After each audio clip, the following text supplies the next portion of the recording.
Thank you, Travis. Good evening, viewers, and welcome to tonight's regional news. We begin with news from Cuba. Police and fire rescuers are combing through rubble for survivors after an explosion late Friday morning destroyed a hotel in Havana, Cuba, killing at least 8 people and injuring 30. A gas leak is thought to be the cause of the explosion at Hotel Saratoga, according to the Cuban presidential office, who said that more details will follow. Everything indicates that the explosion was caused by an accident, the Cuban presidential office said in a tweet, adding that at least 30 people have been hospitalized after Friday's blast. Witnesses described a massive blast which appeared to destroy buses and cars outside of the hotel in the center of the city. Images from the scene showed the blown-out facade of at least 3 floors of the ornate green and white building. Plumes of dust and smoke could be seen rising around debris on the ground. Cuban President Miguel Diaz-Canel visited the site of the explosion on Friday and the hospital where a number of victims were sent to, according to images shared by the presidential office on Twitter. Mexico's foreign minister tweeted his solidarity with explosions victims.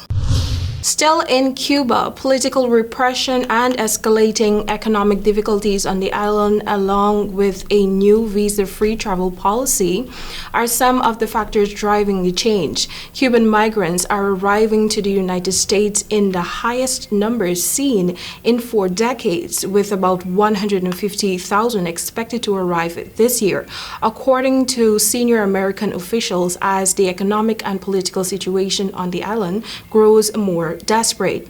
For decades, Cubans trying to flee repression, food security, and economic devastation boarded rickety boats, risking their lives to get to American shores. The surge in Cubans trying to cross the southern border represents just a portion of migrants who have at times overwhelmed border officials, as undocumented crossings continue to rise under the Biden administration. March set a record for the number of people caught crossing illegally in a single month in 2 decades, which equates to 221,303 people. Now for our final story coming out of Jamaica. Human rights lobby group Jamaicans for Justice says it is deeply troubled by the recent videos emerging of altercations between civilians and members of the Jamaica Defense Force in Denham town. A new round of turbulence erupted on Thursday afternoon as a pregnant woman clashed with soldiers.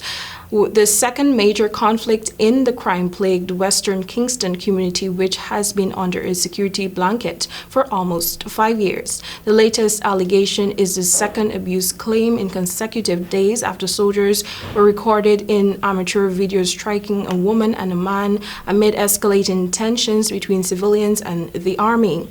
JFJ says it is concerned about the excessive use of violence meted out to residents, in particular women.